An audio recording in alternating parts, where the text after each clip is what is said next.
दोस्तों आज हम बात करेंगे एक ऐसे मुल्क की जो पूरी दुनिया के ज़ैतून का तेल का 43% देता है। एक ऐसे मुल्क की बात करेंगे जिसने सिगरेट को ईजाद किया। एक ऐसे मुल्क की बात करेंगे जिसने कलाबाजों के पहनने वाला सूट सबसे पहले तैयार किया। एक ऐसे मुल्क की बात करेंगे जहां सर्जरी का आगाज हुआ। एक ऐसे मुल्क की बात जहां स्पीड ऑफ साउंड सबसे पहले देखी गई। दुनिया के सफर में दिलचस्पी रखने वाले मेरे सभी दोस्तों को दिल की गहराइयों से खुशामदीद। आज हम बात करेंगे जुनूब मगरिब में वाक़ यूरोप के पुरअमन मुल्क स्पेन की, जिसे स्पेनिया भी कहते हैं। सबसे पहले हम जानेंगे इसकी हिस्ट्री। हजारों सालों से कदीम इस मुल्क में बेशुमार कौमों ने अपना रुजू सवाल देखा। कई हुक्मरान यहाँ आए और कई हुक्मरान यहाँ से गए, लेकिन जो तरक्की इस मुल्क में मुसलमानों के दौर में हासिल की थी, बेशक आज की स्पेन की तरक्की के पीछे सदियों पुराना वो मुसलमानों का हाथ ही है। स्पेन को अफ्रीका के एक मुस्लिम और अपने वक्त के हर दिल अजीज हुक्मरान तारिक बिन ज़ियाद ने शिकस्त देकर आने वाली 6 सदियों के लिए उसे मुसलमानों के हवाले कर दिया। मुसलमानों के दौर में स्पेन को अंदलस के नाम से भी जाना जाता था, जिसे जर्मन कौम वांदलस से मसूम किया गया था। मुसलमानों के दौर में कुछ जजीरे जो फतह नहीं किए गए थे, जिन पर मुकम्मल तौर पर क्रिश्चियंस की हुकूमत थी, वहाँ पे आस्ता आस्ता क्रिश्चियंस ने आपस में मिलकर मुसलमानों के खिलाफ बगावत करना शुरू कर दी थी। वो सारे जजीरों वाले क्रिश्चियंस आपस में मिलते थे और उन्होंने मिलकर मुस्लिम हुकूमत के खिलाफ बगावत की थी। फिर आस्ता आस्ता मुसलमानों के आखिरी दौर में मुसलमान हुक्मरानों में नाइतफाकी पैदा हो गई थी, जिसका नतीजा ये निकला था कि अंदलस को यानी स्पेन को छोटी छोटी रियासतों में तकसीम कर दिया गया था। 12वीं सदी के इख्तिताम पर कई जजीरों पर रोमन कैथोलिक फिरके से ताल्लुक रखने वाले मसीही हुक्मरानों ने अपने बादशाहियत कायम करना शुरू कर दी थी। 1469 में मुसलमानों और ईसाइयों ने इत्तेहाद से मुल्क को चलाने की कोशिश की, लेकिन नाकाम रहे, क्योंकि आज़ादी की आवाज़ दिन ब दिन बुलंद होती जा रही थी और बगावत अपनी आरूज पे थी। लिहाजा मुसलमानों को ये मुल्क 1492 में छोड़ना पड़ा और जो मुसलमान शुमाली अफ्रीका की तरफ भागने में कामयाब हुए थे, सिर्फ वही जिंदा बच पाए थे। बाकी सारे मुसलमानों को मार दिया गया था। कुछ मुसलमान वहाँ पे रह गए थे और उन्होंने अपने मजहब इस्लाम को कैथोलिक करने की कोशिश भी की थी, लेकिन ऐसा नहीं हुआ था। हिस्पानिया की फौज ने सबको कत्ल कर दिया था। अब बात करेंगे कि इसमें हुकूमत का क्या सिस्टम है, मतलब स्पेन में हुकूमत किस तरह से होती है। स्पेन को इंतज़ामी लिहाज से 17 खुद मुख्तार इलाकों और 2 खुद मुख्तार शहरों में तकसीम किया गया है।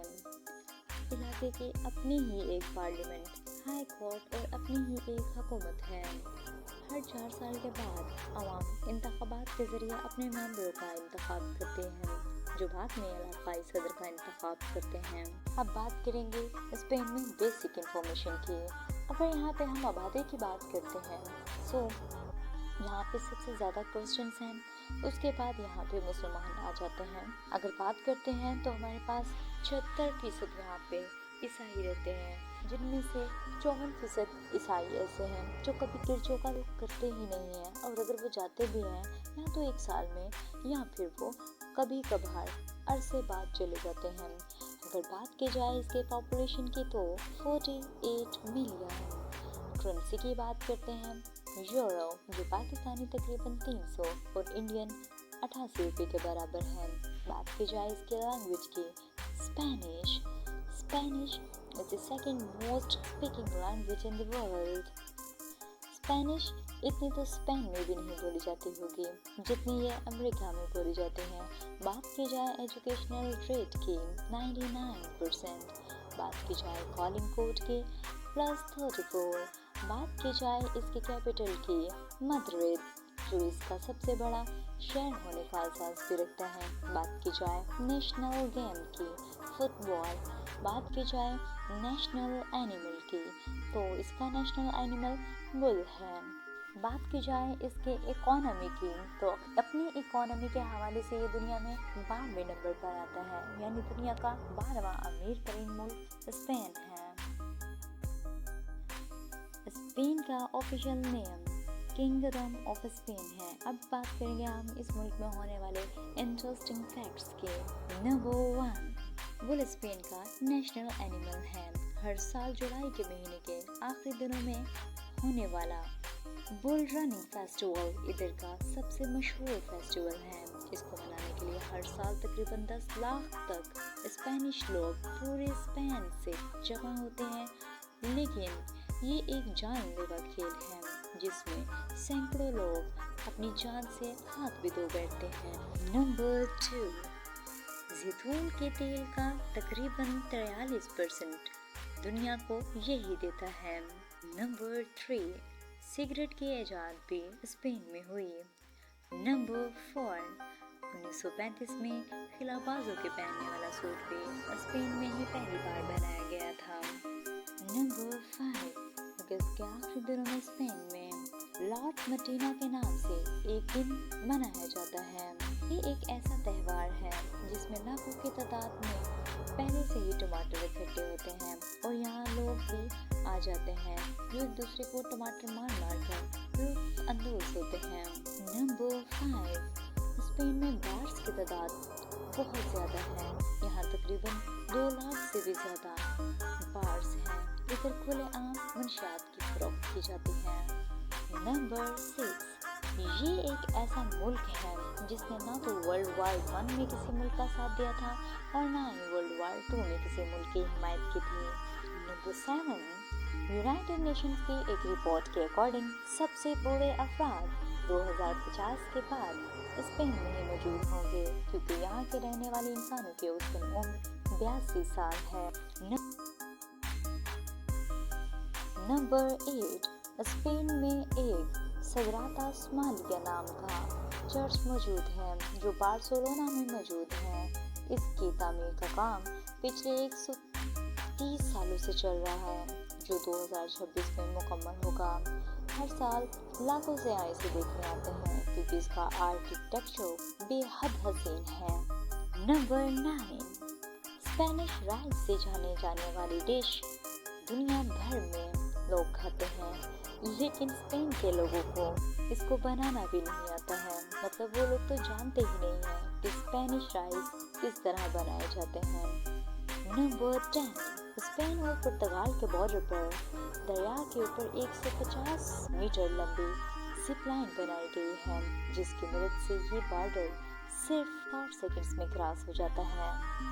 नंबर 11, दुनिया का सबसे पुराना light house tower of Hercules, जिसे पहली सदी ईस्वी में तामीर किया गया था, आज भी स्पेन में मौजूद है और ये आज भी इस्तेमाल होता है।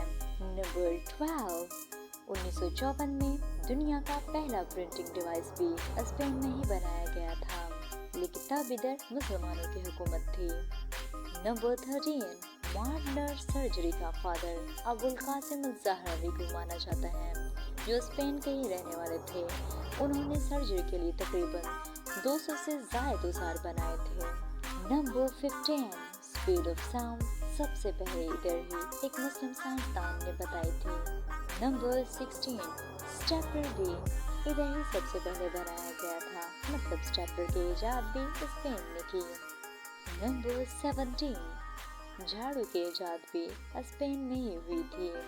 नंबर 17, 1900 साल पहले तामीर किए जाने वाले रोमन डैम आज भी स्पेन में मौजूद हैं। ये 2 डैम हैं और ये आज भी स्पेन में इस्तेमाल हो रहे हैं। नंबर 18, इसकी कौमी खेल फुटबॉल है जो रोमन दौर से खेली जा रही है। इसके अलावा बास्केटबॉल, साइकिलिंग और हैंडबॉल भी शौक से खेले जाते हैं। नंबर 19, दुनिया में सबसे छोटी उम्र में बनने वाला बादशाह भी स्पेन का ही था जो यहाँ का 13वां बादशाह था।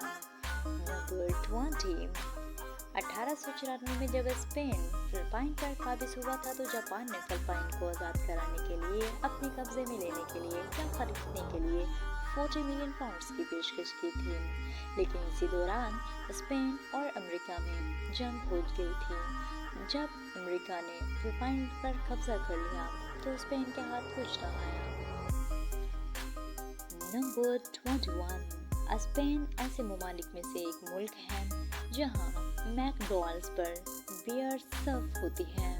नंबर 21। इधर फर्द मरने के बाद अपनी सजा को अदा करने का पाबंद होता है, लेकिन अगर वो मरने से कब इनकार कर दे तो उसके साथ ऐसा नहीं किया जाता। बेसिकली हमारे पास अब ये सारी इंफॉर्मेशन होगी स्पेन की कि स्पेन क्या चीज़ है। अब हम बात करेंगे कि अगर आप स्पेन में आते हैं तो आपको क्या बेनिफिट्स मिल सकते हैं। एज अ स्टूडेंट आप यहाँ पे आते हैं तो आपको क्या फ़ायदे मिल सकते हैं। एज अ वर्कर आप यहाँ पे आते हैं तो आपको क्या फ़ायदे मिल सकते हैं, या फिर आप इनमें से यहाँ पे सेटल होने के लिए आते हैं, नेशनलिटी के लिए आते हैं, तो आपको क्या क्राइटेरिया हो सकता है, ये सारा हम इसमें डिस्कस करेंगे। Number 1, Shenzhen countries. ऑलरेडी मैं आपको डिफरेंट वीडियोस में बता चुकी हूँ कि शेंजन कंट्रीज़ का मतलब ये होता है कि आप एंट्री मारते हैं एक वाली कंट्री में और जाते हैं 26 कंट्रीज़ के ट्रैवल पे। मतलब अगर आप स्पेन में आते हैं तो बाय ट्रेन आप ट्रैवल कर सकते हैं 26 कंट्रीज़ पे more, like Switzerland, Germany, France, Sweden, Finland, Poland, Lithuania, Latvia और इसी तरह के बहुत से जो कंट्रीज इसके साथ लगते हैं। आप ना सिर्फ वहाँ पे ट्रैवल कर सकते हैं, जा सकते हैं, बल्कि वहाँ पे जॉब के लिए अप्लाई कर सकते हैं। आप वहाँ पे जाके सेट हो सकते हैं, आप परमानेंटली वहाँ पे रह सकते हैं, रेजिडेंसी ले सकते हैं। इसके अलावा आप वहाँ पे अगर उनके अकॉर्डिंगली 10 साल तक रहते हैं तो नेशनलिटी भी हासिल कर सकते हैं। Number 2, low cost of living. अगर आप वहाँ पे जाते हैं, रहते हैं, तो आपको दूसरे यूरोपियन कंट्रीज़ की तरह हाई कॉस्ट ऑफ लिविंग नहीं करनी पड़ेगी, बल्कि आप यहाँ पे आराम से बहुत कम रुपीस में भी स्टेबल हो जाते हैं। Number 3, less budget. अब सबसे अच्छी बात तो ये है कि दूसरी यूरोपियन कंट्रीज़ को अगर आप देखते हैं तो वहाँ पे बहुत ज़्यादा पैसे जो है वो आपसे ले लिए जाते हैं, जबकि यहाँ पे आते हैं तो आपको बहुत ज़्यादा पैसे नहीं लगाने पड़ेंगे, बल्कि आपको मुनासिब ही अमाउंट लगानी पड़ेगी। Number 4, degree. अगर हम बात करते हैं इसकी डिग्री की तो वो हाई क्वालिफिकेशन रखते हैं। It is acceptable all around the world. मतलब आपको यहाँ पे कम पैसों में एक अच्छी डिग्री भी मिलती है, आपको लो कॉस्ट ऑफ लिविंग भी मिलता है, आपको शेंजन कंट्रीज़ में सेट होने का चांस भी मिल रहा है। Number 5, scholarships. स्टूडेंट्स को यहाँ भी स्कॉलरशिप्स भी दी जाते हैं, फुली फंडेड स्कॉलरशिप्स भी आते हैं, जिसमें आपके हॉस्टल फी भी नहीं होती है, आपकी ट्यूशन फी भी नहीं होती है, आपकी ट्रैवलिंग भी फ्री होती है। इसके अलावा आपको मेस भी फ्री दिया जाता है। Number 6, easy to come there. आप यहाँ पे आसानी से जा सकते हैं as compare to the other European countries. यहाँ पे वीज़ा अप्लाई करना आपके लिए आसान होता है, आपको यहाँ पे वीज़ा आसानी से मिल जाता है। इसकी वीज़ा रेशो 99% है। Number 7, part time jobs with studies. Students यहाँ पे पार्ट टाइम जॉब्स कर सकते हैं, अपने स्टडीज़ के साथ साथ अपनी फीस पे कर सकते हैं। इसके अलावा वो सेविंग्स कर सकते हैं, अपने खर्चे खुद उठा सकते हैं।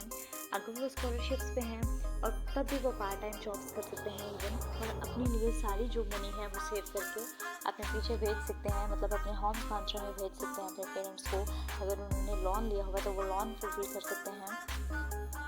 Number 8, less population. Less population है यहाँ पे दूसरे यूरोपियन कंट्रीज़ के निस्बत। इसका मतलब है कि आपको जॉब के चांसेस यहाँ पे ज़्यादा होंगे, मतलब आपको जॉब आसानी से मिल जाएगी। नंबर 8, यहाँ पे स्टूडेंट्स आप लोग अपनी स्टडीज़ भी कर सकते हैं। इवन अगर आप लोग स्कॉलरशिप्स पे हैं तो आप अच्छी वाली जॉब करके यहाँ से 5 से 7 लाख तक रुपया भी कमा सकते हैं, जिसमें से अपना खर्चा निकाल कर अपने घर में भी अमाउंट भेज सकते हैं। Number 9, residency. यहाँ पे स्टूडेंट्स अपनी तालीम मुकम्मल करने के बाद इनके अकॉर्डिंग स्टे करने के बाद रेजिडेंसी भी हासिल कर सकते हैं। Number 10, nationality.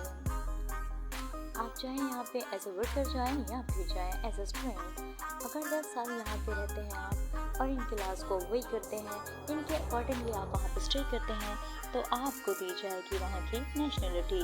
Number 11, you can bring your family there with you.